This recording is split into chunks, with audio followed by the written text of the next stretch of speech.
Hi everyone, I'm Marcus. I work developer relations with Edge and Node, building the graph. And welcome to the Graph Builders Office Hours. We have a friend of mine on today, Matheus. Go ahead and say hi to everyone on stream. GM, uh, I met you, I think it was Waterloo. Was it Waterloo? Each Global Waterloo? I think that was it. Was it? No, I wasn't in Lisbon. It, I it didn't. was I even didn't. before I this didn't go to Lisbon. Lisbon. Lisbon. Then it was on the HCC last year. Definitely, I was inviting some people to. Yeah, remember I was inviting some people That was to a class, Paris. and you That's are right. So around yeah, and did your we got thing. along immediately, and I saw him with his mentor vest, and he was mentoring so many hackers, and it was such an incredible sight to see him just hustling around, and I'm hustling around, and we're just getting along great with everybody. So, what I'll do in a minute is actually hand over the presentation to Matthias in a second. But first, quick announcements, and I want to keep on highlighting this. I highlighted this last week also.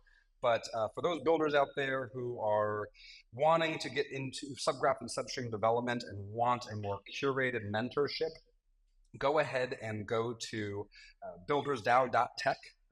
There is a DAO out there that is very experienced in building subgraphs, substreams, and they're looking for people who want to take subgraph and substream development seriously. And they have a wonderful, wonderful website. So I'll just drop that in the chat before we go on too far. So builders, DAO. There we go. And that's in there. And there, thank you for dropping that link in there. Is that Lewis? That's Lewis. I'm right now, literally the sun is hitting the screen. My second monitor, I can't see a thing over there.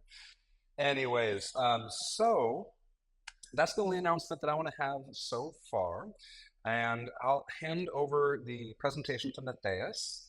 And before you get into your workshop, before you get into what you're presenting, Matthias, could you give the audience a background of yourself, how you got into Web3, how you got into crypto, and how you got started as a mentor at ETH Global? That is a cool position that you have. Oops, that's great. That's great. Well, I started back in 2016. We put this company together in December 19, because we were working a lot of blockchain technology at the time. But before it was much more like crypto oriented, and I wanted to do an impact to the technology. And back then, we started this company. It had another name like BFT Technology, something like that, back in the day. And then we rebranded because we want to build Web3 tech, not just the token cryptocurrencies barter. We want to actually build smart contracts. We want to actually build decentralized applications that stand. And this is where we started this whole venture, this whole idea of building the apps, building solutions, and teaching people. But when we started in 2020, it was like all hyped around. We hired an office here in São Paulo, a big place nearby the Avenida Paulista and all. And then what happened in 2020? Pandemics threw the whole plan down. And then we started some online boot camps and all for teaching people. We started very slow, like 20 people in the whole year. But then it picked it up. I started teaching with some other companies, in Code Club, with the graph, like I'm doing the graph community here in Brazil, and it really picked it up. I have educated more than 3,000 people now for Web3. Started with AI last year too. And it was only natural for me to do that before hackathons too, preparing people to hack at hackathons, tagging along projects, building at hackathons, because this is what I built my company for helping projects with cutting edge technology for Web3 and AI. Yeah, and I want to bring up one final thing. Not only have you been teaching a lot and also experienced as a builder in Web3 and bringing a lot of tech around, but every time I see you, you're always smiling, having a good time, and that's also very important in these hackathons. And we're about to get into that here because how many times I've seen you probably at hackathons at least 6 or 7 times now, and the amount of stress and strain on people is crazy. And if we talked about this a few weeks ago when I was getting you set up for this, and I said, Matthias, you've seen so many hackathons. What would be best? What were like the pro tips of the soft skills of that you would want every hackathon to know before they get going with a hackathon, because I feel so many projects win and or lose, win or lose based on these kind of soft skills that are not necessarily technological. It's more of like how they could win just by understanding the organization, the dynamics of a hackathon. So that was a fun conversation we had. Yeah, this is exactly the point. And I like to compare hackathons with icebergs because you see the tip of it. It's like winning, build a project and win, right? It's a competition for projects. So it's only natural that you focus in your project, but then you miss out the whole thing. Then you get stressed. Then you build a project, might win bounties and all, but you miss the whole thing because a hackathon. This is exactly what we're going to speak about, right? Pick the next slide. It is for people. The big prize of a hackathon, it sounds cliche and all, but I'm going to demonstrate why and how, is the people that you meet and the connections that you make during the hackathon. And this is way more powerful, 100 times more, 1,000 times more powerful than any kind of bounties, any kind of project that you build. And this is true for things that are not related to hackathons too. Whenever you build a project, the people that you meet and the experience that you have in the day-to-day life, the building of it, are way more important than the actual It's so project. it This it's so sounds true. misleading I mean, because like making friends it's don't so give you true. The money, hackathon but projects that I've I'm going to get seen there. that are technically impressive, of course, they're going to win money, and that's great. Um, and the ones that I've felt, okay, this is a purpose. This is the purpose of Web3. Like this is the purpose of Web3. That's a different thing than being technically impressive and having a good presentation. Those are the teams that embody the values of Web3 and are able to build on that using the tools they have in front of them. And it's really clear within 1 or 2 minutes of seeing their project of being like, oh, this crew gets it. And what's always been consistent about those teams is their ability to communicate in a way that not only are they communicating with us in person, but they want to get our telegrams. They want to keep building. They want to actually say, hey, what's the next step? How can we actually make this thing not just a hackathon project, but build more relationships with this project and actually use it as a calling card. And those always excite me. Those projects that have legs, that have a vision. Last week had an incredible guest on, Faith M. Roberts, who was talking about one of her hackathon projects, and she's doing exactly that. She and her team are building for an incredible use case that's very crypto native, and I just love these projects so much. So I'm curious, Matheus, where this workshop is going to go today. I'm curious what your pro tips are.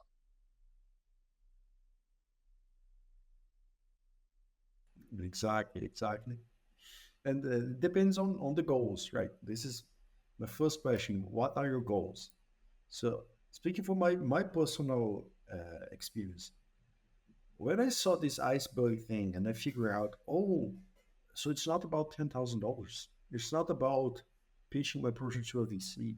It's not about getting market exposure. It is actually about forming bonds. Then I basically stopped competing. My last hackathon that I competed, it was 18, I guess, 17 or 18, if I recall correctly. After that, I just started mentoring. I just start participating whenever I can, being along, tagging along. Because when you are competing, I'm not speaking for you guys who drop competing now. It's just that when you are competing, you have some bonds with like few people, 10 people, a dozen, few dozen maximum. Are your group members, the sponsors that you speak to, the groups around you, and that's great. But when you are mentoring, or when you are one organizer, DevRel there, no, you can speak to everyone.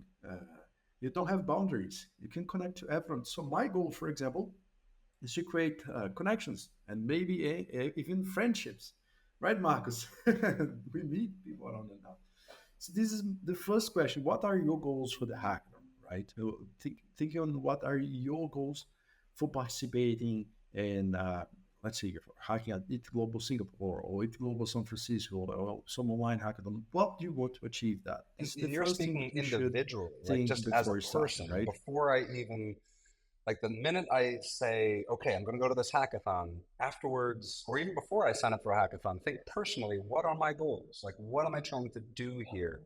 Is that what you're saying? And as opposed to a team? Okay, cool. Yeah. Exactly.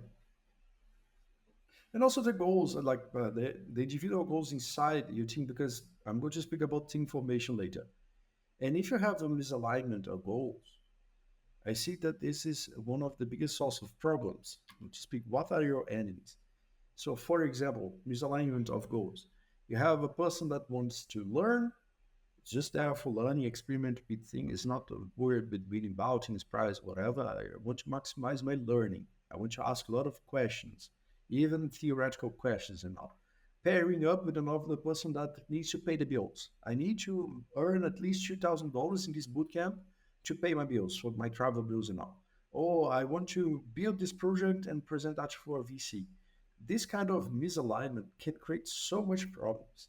So having those goals well set for you and for yourself in your mind, even before you start hackathon, even before you travel to the hackathon, can solve you a lot of problems. Having that defined. Pick a mirror, chat Yeah, with it, yeah. and And define I what think do I want to achieve that's here. something I've seen when teams are forming up. There's a lot of glassy eyes. And it reminds me of just like being younger and like hoping you were picked for the sports team, or I was being picked for, to play basketball. Like hopefully I'm picked, and then I see that team formation. Everyone's a little bit confused. I really do find the individuals that not only know what they want, but also to your point about making friends, they already know who's going to be at the hackathon. They already know, they know, hey, Sarah's going to be here and Tim's going to be there. And I've met them in the previous hackathons and I know their skill sets. It automatically uh, is very, very powerful. Even if you just know one person, it's very powerful. Exactly. Exactly. So my tips for today, let's get to it. What are your bigger enemies? What are the biggest blocks that I see in those like 8 years of hackathons that I've participated, those five that I have been mentoring, from that I spoke to, situations that I saw happening? Your biggest enemy is not execution, as everyone thinks. The biggest enemy is bad coordination. This is what defeats two-thirds of great projects that I see out there. It also applies for things outside of hackathon too. But for hackathon projects, if you have great execution, great idea, but you don't know how to coordinate, this can defeat you. This can put you at this size, while another person, another team with good execution, maybe a bad idea or okay idea, but with good coordination, can beat you to the game. This is by far the biggest factor that can make your hackathon game, um, can limit your hackathon game. Second one, it's not execution too, it would be a bad idea. Because if you do a great execution and great coordination, but at the end the judges don't like your idea, or you can't present your idea, or the idea is not solving any real pain, and that's a criteria for the prize, it can get you later. This is like a hidden threat that it, it can be lurking there. You don't detect it at first. You start building your project full speed, and then bang, it gets you at the end, and then you figure out too late. This happened a lot. You have judged a lot of hackathon projects too, Marcus. Don't know if you want to jump in here, but what do you say when you see that great execution, but for an idea that looks very Oh, bad? it's just sad. I guess I feel sadness because yeah, like you want the project to feel like a hot tamale. Like you're like, oh man, this is gonna be delicious. It's gonna be everything I want. Sometimes you want a tamale that does exactly what you want it to do, and it just doesn't.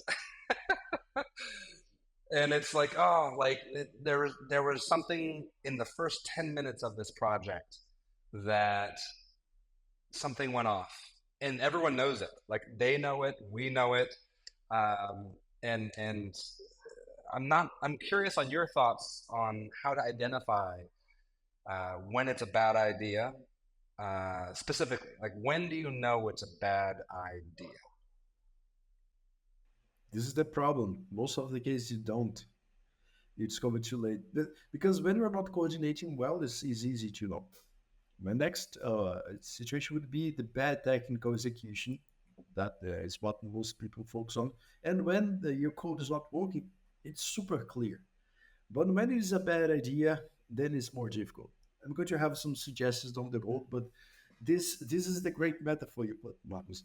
A badly executed cake or hamburger or whatever can be more delicious than a good executed salad or good executed Yeah, I like get it. I get it. just bread or whatever, Yeah, because I, I, I guess for me, you have different if things.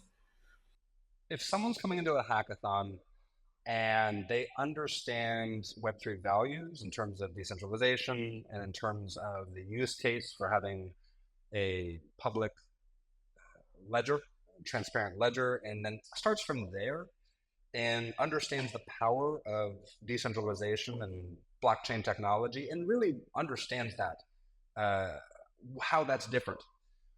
That is a great place to start. And this is just something I'm thinking of, as we're speaking right now in this conversation. For the teams that build something that essentially is a Web 2 application that they just put on chain, it's like, okay, that still can be cool. But those teams that come up with something that really is thoughtful about how blockchain is a better option, that's rarely a bad idea. That's rarely a bad idea. Exactly, exactly. So let's pick each of those. Let's see, for example, how to solve coordination. I've selected three of the top causes, but we could expand on more if you want to bring Marcus. I have selected team formation. For me, is a premium. If you do that correctly, you've got a good hackathon. If you do that badly, you've got a bad hackathon. Guaranteed, at least for me. Planning and communication. Those there are many others that we could put there, but those are the biggest representations of problems that I saw out there. Not to know if you agree, dear Marcus, but this would be my top three for giving hints. First of all, coordination for team formation. This size and composition, for example, deciding to go solo can be a good decision. It's not what I would suggest. You're missing out a lot of possible friendship, partnership, connection there.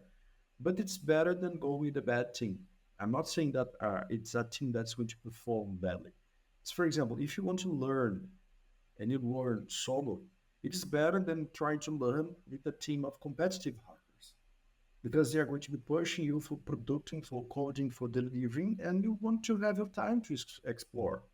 And vice versa. If you are a very good hacker that you want to win bounties and you enter a team of people that are just exploring around, willing to learn, willing to chat, you're not going to have a good experience. So try and find people that have the same goal. One person with the same goal can be much more powerful than teaming up with three, four people with different goals, because that can be difficult to coordinate. It can be difficult for you guys to agree on what you're building, right? And even when we find those people, it's important to be able to compose the skills. There are strategies to find the most overlaps, like four technical geniuses that are just looking for the tech side and then they build a wonder in a hackathon. That's great. But also, you could be maximizing for balancing. For example, one person is going to take care of design, but that person doesn't know anything about coding. Another person is going to take care of the presentation.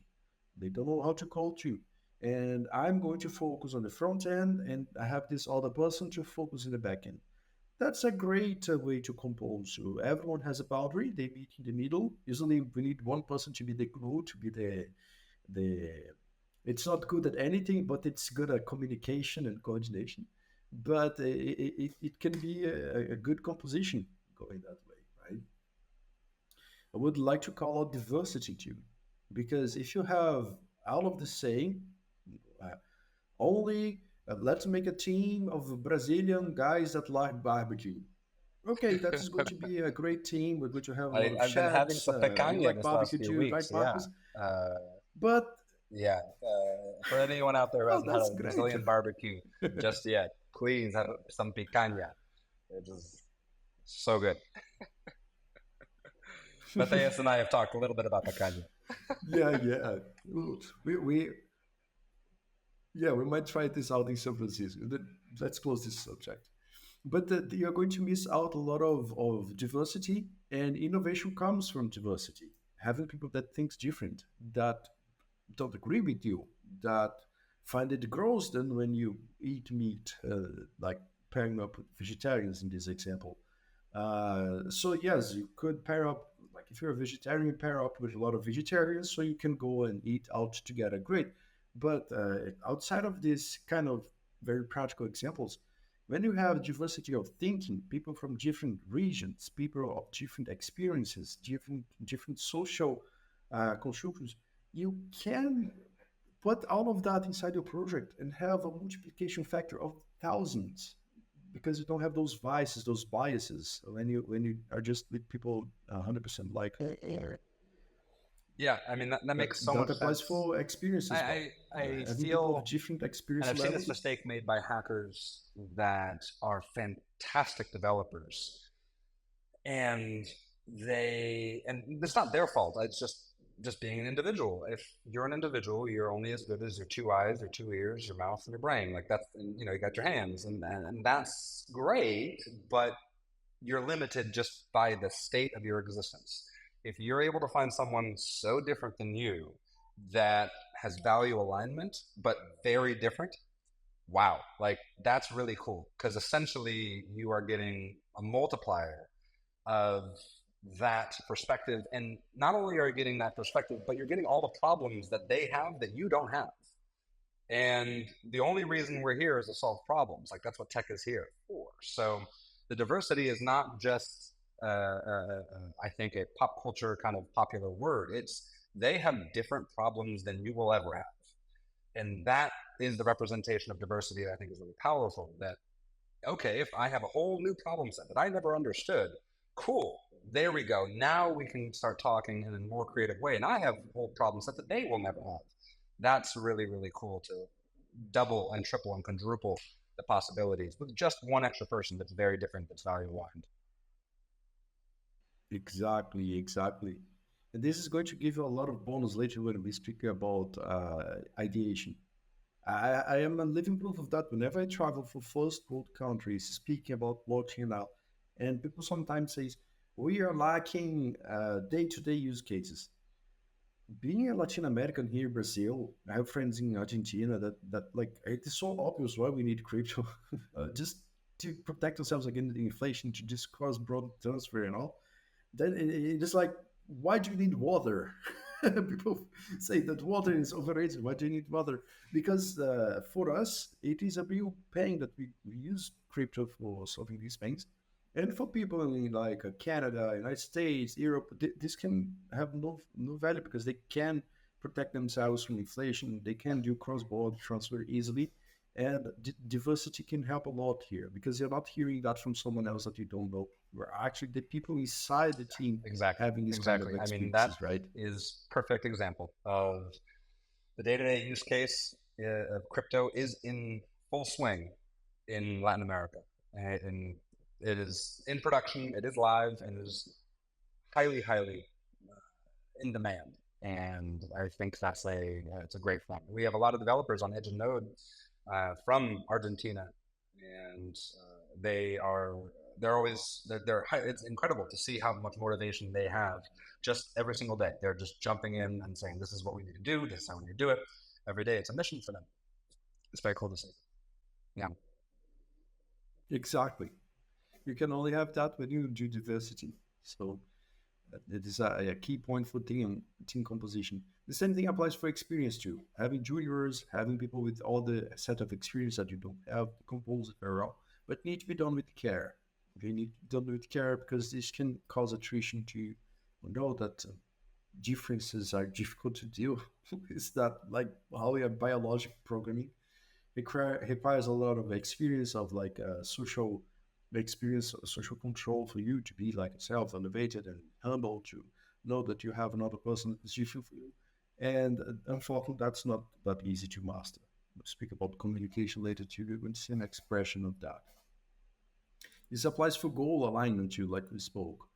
For example, balancing competitive and learning goals, and also financial expectations. If you have someone in your team that needs to win $2,000 anticipated using that trip, like traveling for a hackathon, like go professional and help that person, because then you can start fighting because of your internal uh, urge for solving that situation, and the other person is allocating, no, yeah, we are going to lose, no problem, let's just chill. That can create so much differences because you're not having the same vision, the same goals, that this can even spark fights and discussions in the middle of the hackathon. I've seen that happen, and it's difficult to solve, to put it out, because it was a problem even before the hackathon started. It was a problem of goal misalignment, and that can get back at you, can cap your potential progress and earnings, and even the friendship can be harmed And I if want you to bring are up not kind of an goal elephant in aligned the room right and here. going for a And I hackathon. think this is the case for not just hackathons, but just interpersonal dynamics. When do you complain? When do you say, hey, this person I'm talking to, it seems like we're not value aligned. It seems like your goals are different than mine. I know we synced up as a team not 30 minutes ago. Like, how do we, ideally, we talk about this right in the beginning. And this goes, I think, beyond hackathons. I think this goes into being a professional in terms of, hey, we are here for a purpose. How do I bring up a problem that I see in a professional kind way that will only help myself personally and then also the team in the long run? It's tricky to do that, especially when there's a timetable. Hey, you've created a team and there's 5 or 6 people, and one or two you're just like, like there has to be a choice made. Yeah. Yeah, it's difficult, especially because like we have communication barriers. Like we might be hiding that information because we don't know how the other side is going to listen, or we are just from different places. Like in Brazil, we are very friendly, we hug around and all, but people like from Asia or North America, they behave totally different. So these communication barriers between people, especially with different affinity levels and personalities, it's super difficult to deal. And tell me what, the people that crack this game are the most successful in the world. Are not the one that are super genius programmers, are not the one that are super genius marketers and sales. No, are people that that crack the communication game on knowing how to have empathy, to read the other person, to put your statement correctly. You can choose that for manipulating and like become a politician or whatever, a populist, and then conquer a country. You can go that way. I wouldn't advise. Or you can do that for being a super communicator, a good boss, a good team leader, or a good human resource professional that can tie people together, that can glue people together. And it's fun how is that when we see like hero movies, that we always have that factor of people getting together, of people understanding themselves. They go through a lot of things, and then somehow they can collaborate later. And It's it's the tricky. softest It's of not soft so skills. It's it's such a easy to do in soft a slide, skill to but it's develop because we're tricky. talking about things many times in these hackathons that are hard skills. JavaScript, Python, Solidity, subgraphs, substreams, all hard skills. All there's right and then there's wrong. And these soft skills of being able to identify a team leader, being able to identify who's an asset, who's not, being able to communicate that well, it is a life skill. It's a real life skill that I think at a hackathon is really amplified by 10 because you got 72 hours. Like, let's go.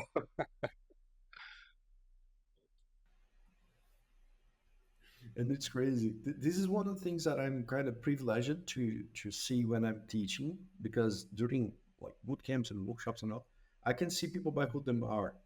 And this is something that I bring a lot in my company, like having good people. I start with good people, junior, senior, doesn't matter, good people, and everything that they lack in hard skills, we can get later.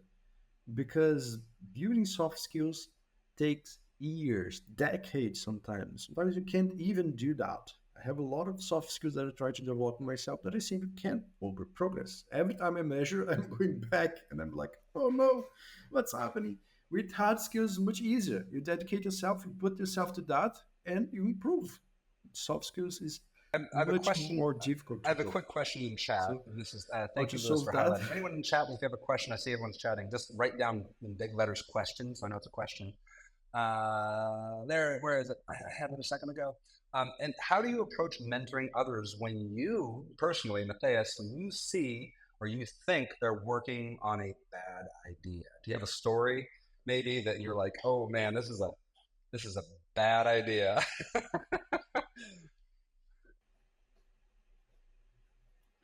Yeah, I never touched this point. I always help with coordination. That's something I help a lot on team formation. But whenever I see a bad idea, I never go there because I don't consider myself a good evaluator to judge someone else's idea as bad. I know some of the bases and I can discuss the bases, but every time that I tried this, and it wasn't many, like two, three times that I gave a feedback about an idea, I was wrong. I found myself that I was wrong because uh, when I understood all of the chain of thought, why they are doing that and all, I saw that the advices that I gave were bad, were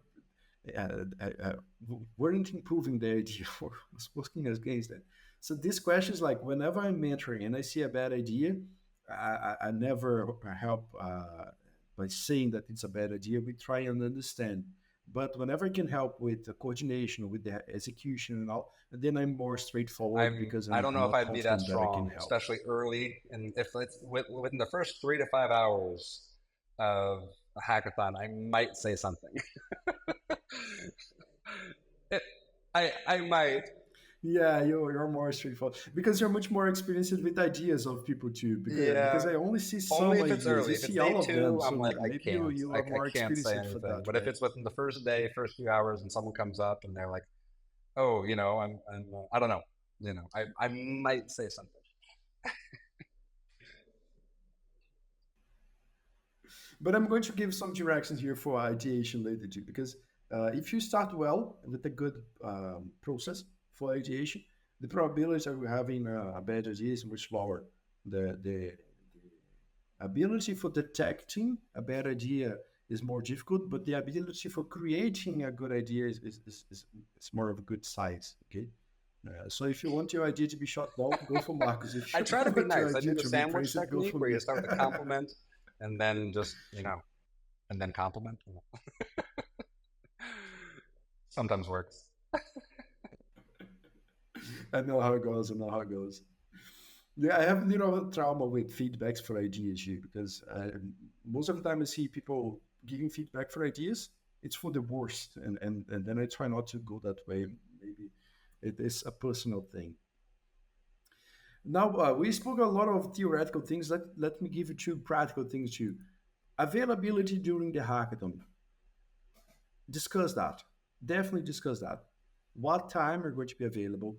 If you like gotta go out with your family, with your girlfriend, if you have animals to train to, if you're going to be there 24/7, or if you want to hack just 2 hours per day, discuss that in the beginning because when things turn sour in the last day, when you have a lot to do and someone goes out to party or to have a timeout, that is reasonable, but you didn't discuss that before, that can cause problems here. Discuss availability, not create a calendar, some sort of schedule, not for 2 minutes, no pressure, but discuss availability because that's super important. And discuss accountability too. Like, I'm responsible for that, you are responsible for that. I'm going to hold myself accountable. I'm going to be humble if I fail. And now everyone fails, it's okay. But hiding things, it's super dangerous here. Say out loud what you don't know. That is this all ego belt. Like, I want to be beautiful. I want everyone to look at me because I'm very strong, and then I hold myself up. And then when you go for coding, you don't know how to center a div. I don't know how to center a div. That's common. Be transparent about that.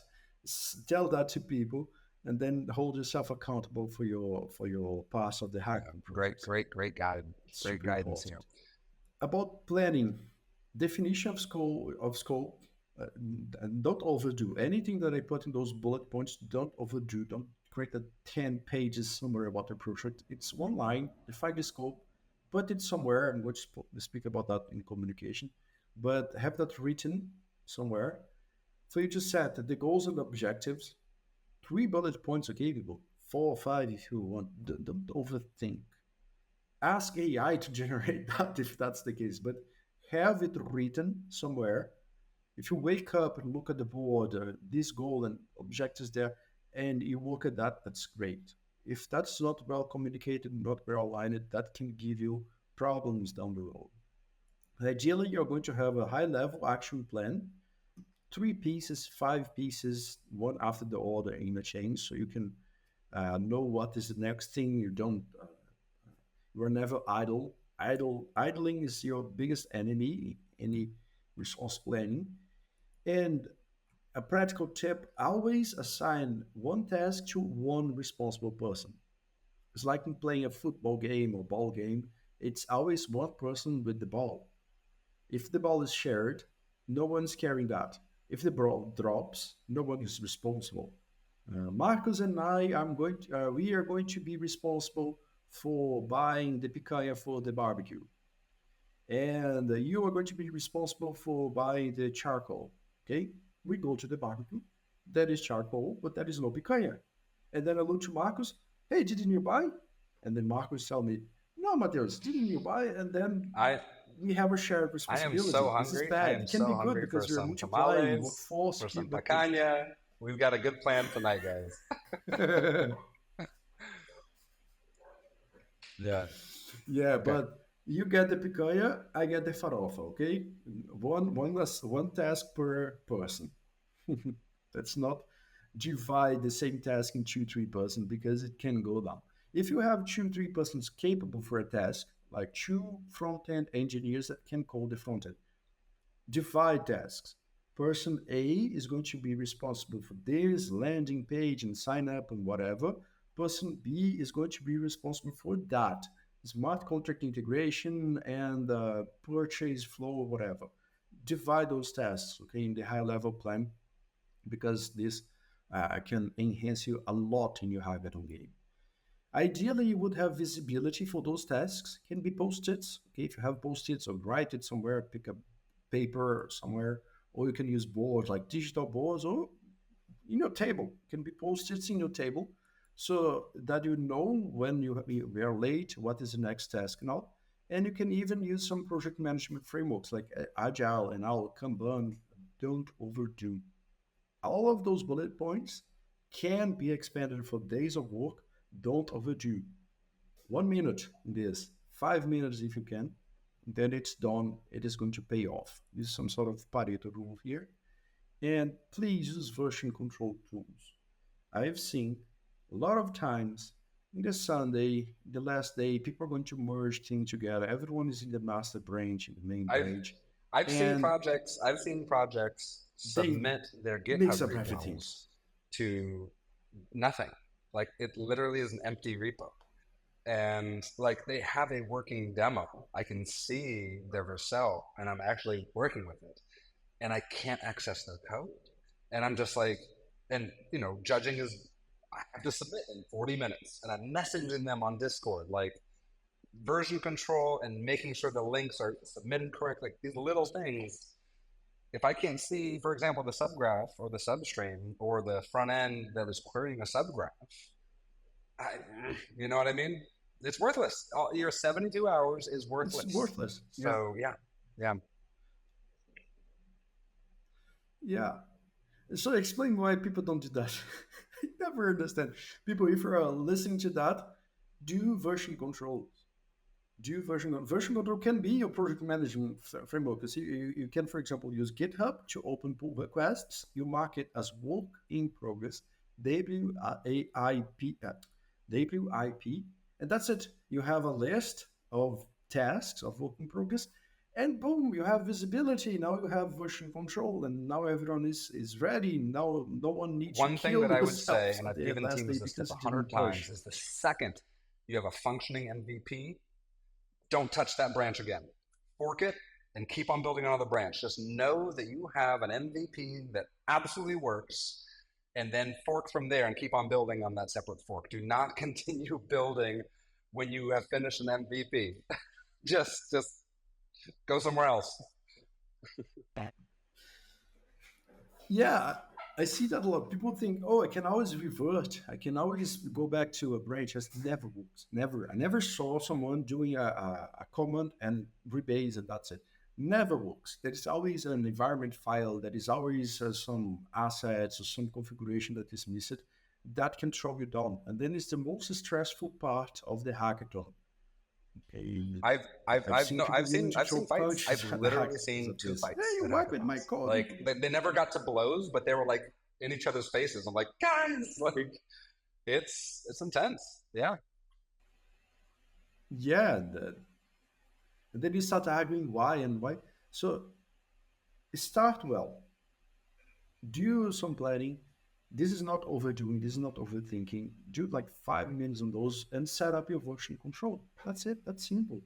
Help yourself in the hackathon. You're going to know, be able to track your progress and adjust the scope as needed, and have those fallback plans. Like Marco said, have if you have a working feature, fork that branch.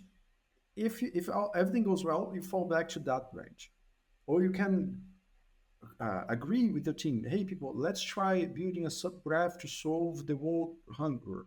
If that doesn't work, let's try to do a subgraph for carrying token information. And then you have plan A and plan B. If you can't solve world hunger in a day, then you can do the fallback plan and having that other thing. If you agree on that before, it's even better. Now I'm going to give the apex on planning. This picture. It's a cliche picture. You've seen that a lot of times, dozens of times, hundreds of times maybe. And I don't know why people keep insisting in the idea of doing the first way, the top way. First, you build the component A, and then you build the component B, and then you build the component C, and then you join A, B, and C in a product. Makes sense, right? You're building a car, then you make one wheel first, then the second wheel, then you build the chassis, and then you assemble all together. Great. But what if you run out of time? What if one of those components give you problems, give you issues? Marcus, how many times have you seen I've people seen people delivering like a broken deliver product like this? videos many times, just literally a slideshow saying, "Hey, we didn't get anything working, but this is the way it was supposed to work." And they work it for 70 hours. Sometimes, like month-long hackathons, they work it for days, but they couldn't demo because they go on this path. They go building component A, component B, component C, and join them out. That makes sense. Remember the iceberg metaphor. You are doing something intuitive. It makes sense.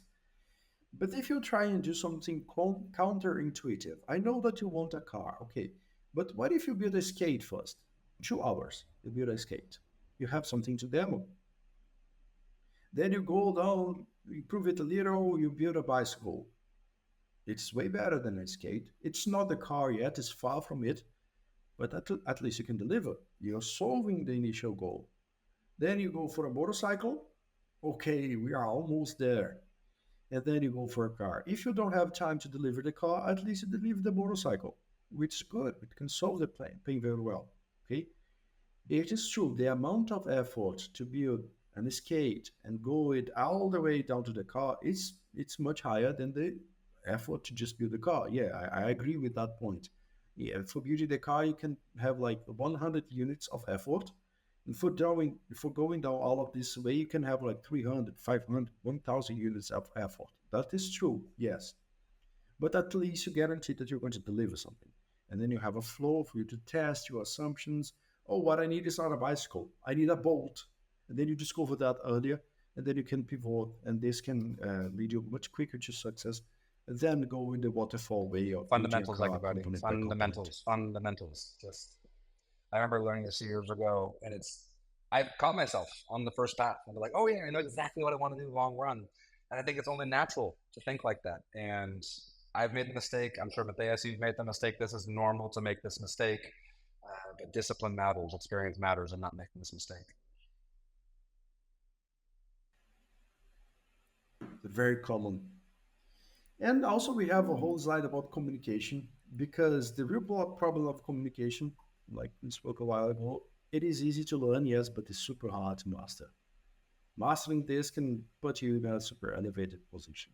You gotta need to solve information silos, make sure that everyone knows what you need to know. And if to overcome those language barriers that we spoke before, you have those different personal styles and cultures, and that's very difficult to deal with. I know.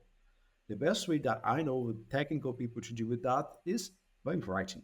Writing facts, information, not opinions, facts. Good written tools can be a notepad for you to write email or some documentation, can be a GitHub, repository, or whatever with the README for you to build this documentation. Yes, great documentation. You're not going to deliver the documentation to the judge. I know, and it's like seems like wasting time. Yes, but do not skip documentation because it's fundamental for technical communication. Don't overdo documentation too. Okay, don't write too much because you might want to scrap it later. But for every hour or so of technical writing, try to do at least 5 minutes of documentation, even before you write, you sketch something, everyone knows what needs to be done, and you can do that in a simple README file. Put everything inside a simple README file, you're good to go. Be transparent, respectful, as we touched this subject before. This is very difficult, okay? But as a rule of thumb, it's better to be repetitive than to miss some important information. Explain it truly, say that again, see if the person understood what we're trying to say, with respect, of course. And this is the danger of documentation. Keep your information updated because having no information at all, it's better than having wrong or incorrect information. Because when you read an outdated information, you're not going to ask. It is dumb to ask that again. You are saying that you want to build the front end in PHP. It's there for some reason, for example. But you discovered that PHP is not good for Web3. You are using React, but you still have there in the documentation. We are going to build the front end in PHP. Then your front end guys start working. It's going to download the libraries in PHP and all, and then you go there. Wait, why are we using PHP? Because you wrote that. So keep the information updated. Put the information there in a place that you're going to remember to review it later. Because it's better not to have information and ask people instead of having wrong Yeah, and yeah, outdated information there in I the mean, I didn't bring up documentation. before about making sure your GitHub links were appropriate. Make sure your contact links. I can reach out to you. I mean, there's so many times that I they have a beautiful subgraph and I see all the queries in the schema, but I can't get a hold of their actual repo because it's in a separate repo. They submitted the main repo, which was the full stack dApp, which is the full stack dApp, and they had a subgraph or a substream in a separate repo, and they didn't link to that. So then I can't officially judge it. And I'm like, I'm trying to find them. So like, make sure when you submit just great links and great contacts. Same thing as any job application, I suppose. It's just not a job; it's a repo. But you got to be able to be contacted. Yeah, yeah. Gotta gotta be updated. And a fun fact: a lot of problems that people face in hackathons are because outdated documentation from the bounties from the sponsors themselves.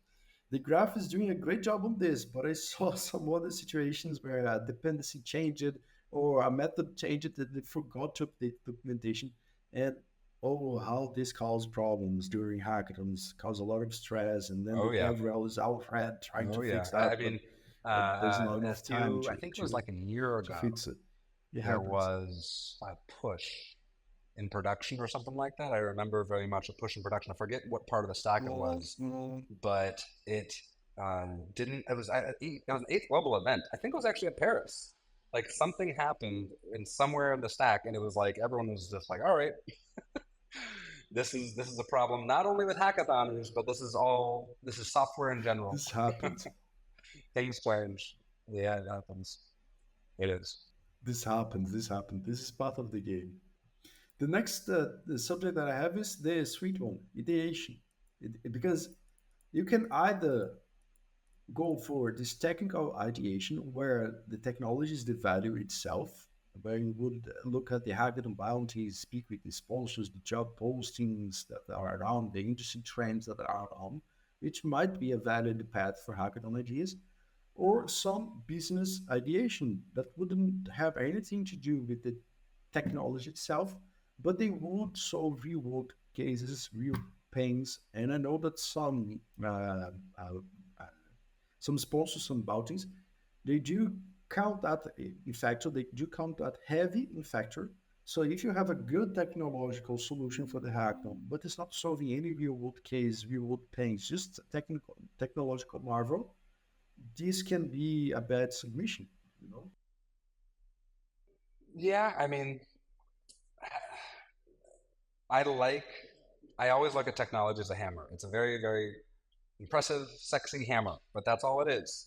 And so I don't want to get too stuck on the technology uh, too much. It needs, the sooner you could think about the actual application, the better. And even before you even think about the tech, like really even step away from the tech for a few hours and be like, what is a problem in my life? And then go into how crypto might or might not apply. Exactly, exactly. So this is why I have this framework I mentioned a while ago for finding good ideas. Okay, this is an image copied from some resources like build your own startup kind of thing. Yes, your hackathon projects can become startups later. So ideally, you would start at a pain that you have at your private life, or some people that you know maybe. It's not a very good idea because you don't know them 24/7, or your with your own life, or ideally a pain that you have at work when you're working or when applying for a job that does this work, because then you're going to solve a pain that can increase production, that can pay by itself. You pay $10,000 for that tool, but then at the end of the year, you're going to save 20,000. So it's a no-brainer to use that solution. Whenever you go the path of idea, technology application, I know a lot of people do that to maximize for the bounties. I did that in my first hackathon. We had like 11 sponsors. I implemented 10.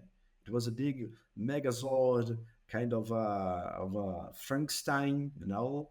I could earn like it was $5,000 or so, but it didn't become a product later. When I wanted to turn that in a product, I cut out all of the other sponsors that I targeted and remained with two that made sense. So this can be your path. I don't consider it the best path because judges will know that. The bounties are not there just for attracting technological marvels. They are there to solve real world problems. You need to solve the problem of money, of assets, of ownership. Blockchain is there for that. So solve some pains. Building those megazord of bounty uh, projects is not going to solve anyone else's pain. You know? This is my framework that I suggest for people when doing this ideation. The good way can be looking at something that works out there. A company, I want to do that open source. A company, I want to do that with new pricing. A company, and I want to do that for a new niche, new geography. That works very well because you have a clean idea where to start. Then you go building on top of that something that you know that already works. You can pick a project that is doing a marketplace for NFTs somewhere else, and then change the niche, change the use case, deploy a new subgraph or something else, and then this can be a hackathon project. It's not the biggest innovation. Yes, you lose a little on innovation, but you gain so much on the part of validation that it balances out. And then you can go moving yourself in the direction of innovation later. If you try to maximize for innovation, that is good, but you might leave in the table a lot of validation out there because if it's brand new, if no one tried, why? Because you're the first person to think that idea, or because it's a bad idea and people will turn that down. Okay, so consider this when creating your hackathon idea. And about execution, last but not least, let me skip some slides here. The oops, wrong button. The execution can be divided in the technical execution and the presentation execution, and those two multiply. If you do a great technical execution but a bad presentation, you're going to lose to people that did an okay-ish technical execution and a good presentation, because those two multiply a lot. Depending on how you sell it, how you present this, your project is going to elevate a lot, or you are going to undermine the potential of a project. So whenever you're presenting, I have some suggestions here specific for that. Record a video, perfect pitch, and show things. Do not tell. If you have a slide, if you have a video. It's. I mean, I can't tell you how many times. I mean, with these presentations, they come up to the table, and there's a line of 10, 15 people, and there's three sitting at the table. They throw their laptops down. Their eyes are just, and then they go in and they start talking about um, throughput volume, and they start talking about the difficulties they had. Like, oh man, I was like so tired about I was learning this new language, or I was, and I'm like, I literally have my phone up and I'm showing like there's a clock because the judging has to be done at a certain time, and so um, having being able to speak while unslept is a skill I don't think anyone should have. But if able, record a pitch on video that's when someone's rested, when someone has an idea of within the first 10 seconds, I need to know the problem and I need to know the solution. Maybe in the first 10 seconds, I need to know the problem. And then the first 20 seconds, I need to know what you're going to do to solve that problem. I need to know that right away because that essentially frames the entirety of my brain into a arena. Because is this DeFi? Is this a regen? Is this degen? Is this a NFT project? Is this a complete joke project? I had this is full truth. I had someone come up.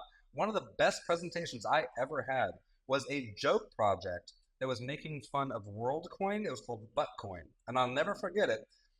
It was called Buttcoin, and all you had to do is scan your bottom. You just scan your bottom, and it would identify you by your butt.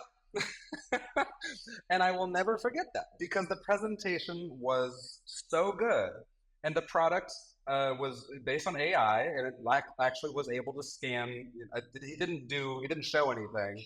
No, I did not try it, but I'll never forget Buttcoin ever because it was a great presentation. And so if you're able to really have a something that sticks in that presentation, all you have is 3-4 minutes, man.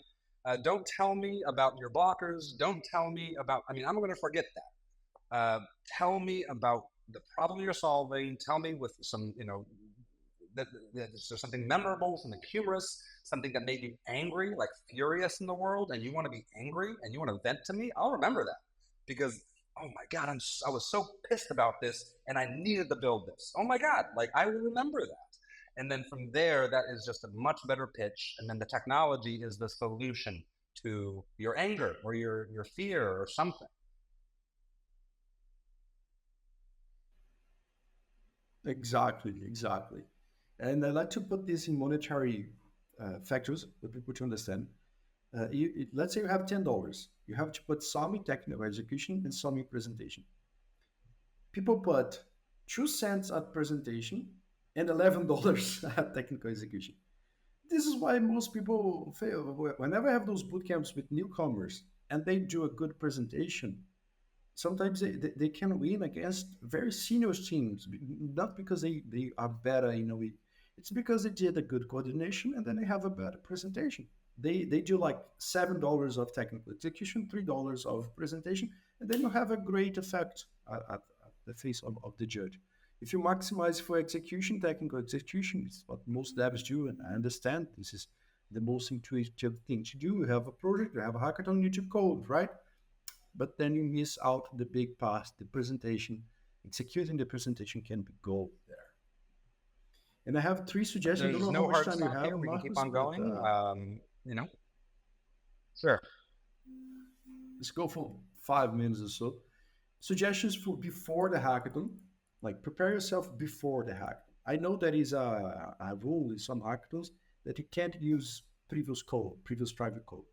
Yes, that's true, but everything else you can. You can do coding boot camps and workshops before the hackathon. You can read the documentation about bounties, the track. Why people they need to do that in the first day of the hackathon? You're wasting time. You could have done that before, you see, before the hackathon started. You can look at the team formation, ideation. If possible, eat well and sleep well the day before, then you can push yourself a bit more the next days because this pre-hackathon work can multiply by 10 or divide by 10 by 100 your performance during the hackathon. When you are at the hackathon, of course, you have one goal, coding. But you don't start coding, in my suggestion. You start with the README file, the project description, key objectives, documentation, like we spoke, right? And then ideally, you would have those tasks, what you need to go to do first, sketch the UI, set up the repository. You would have some sort of planning, initial planning there in your README that you can track and use that for communicating. Okay? Then it's time to start coding. Yes, that's 1/3 of the hackathon is coding. For example, pick a good software project that you would have the front end, the smart contract integration, the subgraphs, repository, like for example, scaffold leads. So a lot of workshops like that that you can start, like a good starter kit that would solve most of the things that you want in the hackathon. And then you just build on top of that as you need. You can even try those starter kits before the hackathon. And then you'll know those tools. The best tool is the one that you know how to use. You know that. Just apply them there. You save like 3 days worth of coding just by doing this. Then you have a lot of competitive edge against people that don't do. But beware of incompatibilities. Sometimes you're going to need this React version or that Node version or that component there that is not compatible with Next.js, with Angular, whatever you're using. So beware of that and picking those starter kits and use templates wisely. Sometimes they can help you, but sometimes they can throw you off balance all the way. Same thing for AI generated code too. They can be very helpful, but Yeah, they can I say totally mislead AI you when you're and templates are like salt, beware of that. just the right amount. Too much can kill your career food, right? Good, good. And during the hackathon, try to do that implementation of the planning. Plan your deliveries for each few hours. If it's a month-long hackathon, do that for each few days. Do the version control, like we spoke. Do not skip that. Manage the time correctly. It's the most valuable resource, and know when it's time to change plan. Like do a war room. Hey people, this is not working. Uh, I'm trying to implement the graph for scanning people's butt, but I need a device for that. Let's change the plan. Let's not scan people's butt. Let's scan people's smart contracts with the graph is great. And then you communicate that well. You can do this fallbacks plan, trigger those fallbacks plan while you're monitoring that. If you don't monitor, you don't know when it's time to call that action. And that delivery, like Marco said, you need to conquer your audience in the first 30 seconds point.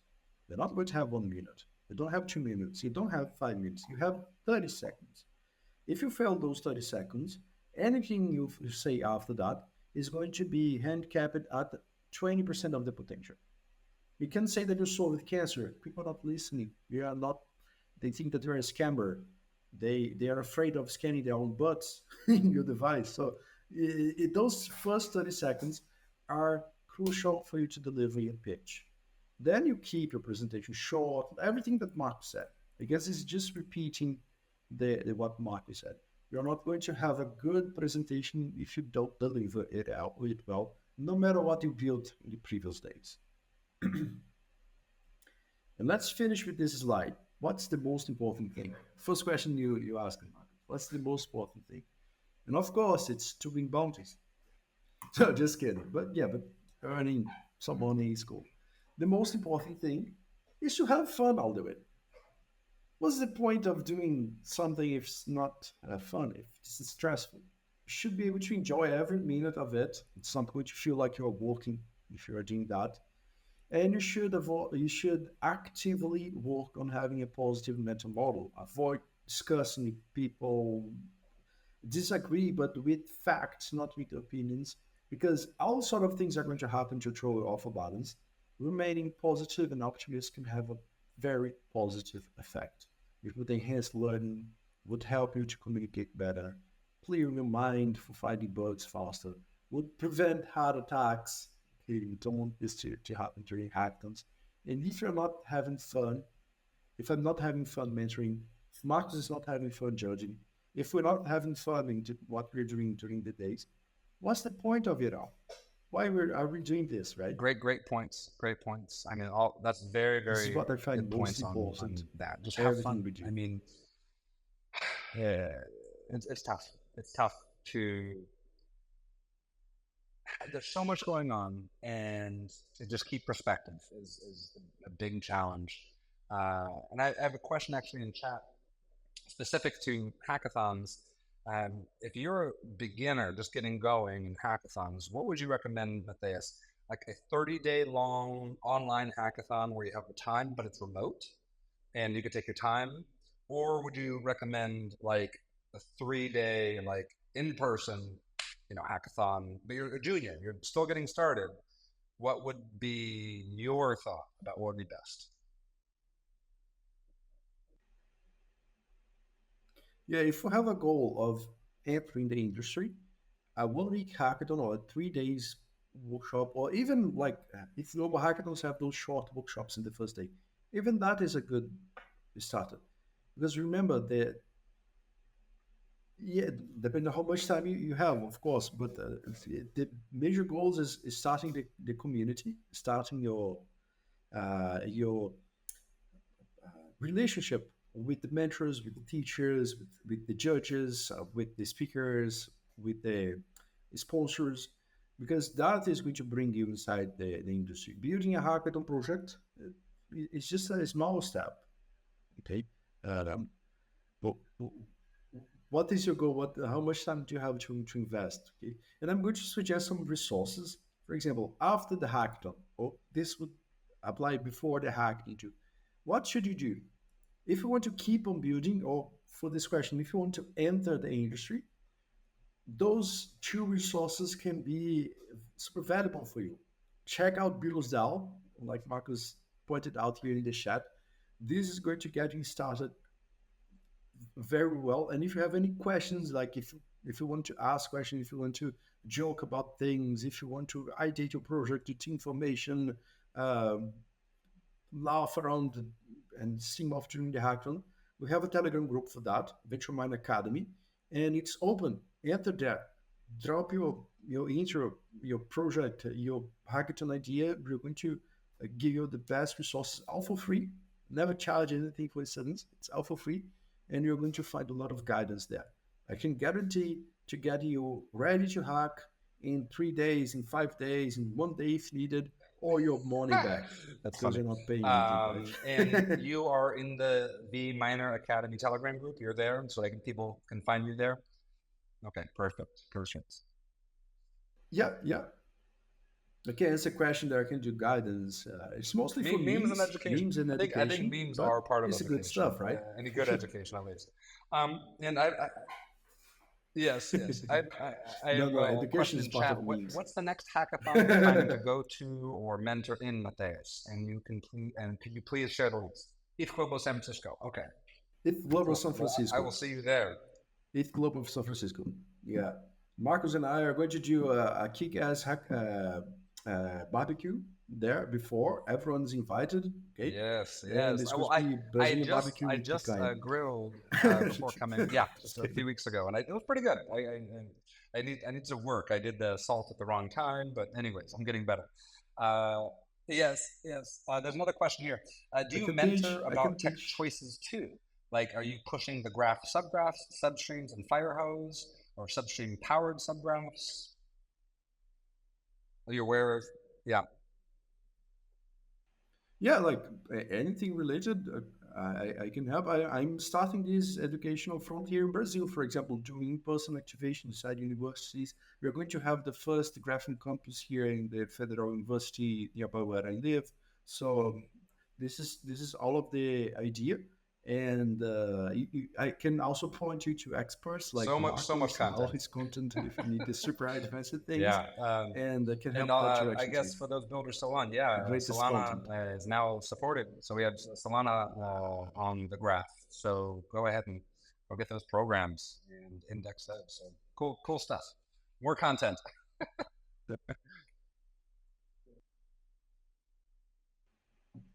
Great stuff. Well, I'm Matthias, eager I to just want speak to to thank you you for all your in those time. hackathons. Really nice get to know you. And my plan is to take this video and literally put it into our quick start documentation to be like, hey, or at least hackathon specific quick start documentation. Are you doing a hackathon? We have a document we give out to hackathoners. I'm going to put this right at the top.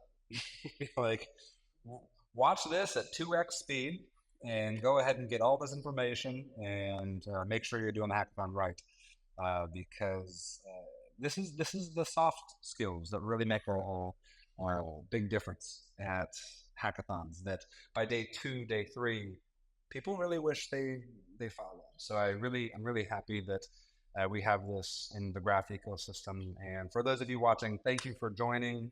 I really appreciate your time. And once this is on, YouTube, feel free to share this out there with any hackathon out there. If you guys are doing any hackathons, of course, maybe review this because this is going to be helpful for many years to come. So, Matthias, thank you for your time. If you could just stay on, remember not closing the tab. And for those watching, thank you so much for joining Graph Builders Office Hours. I'm looking forward to seeing you guys next week.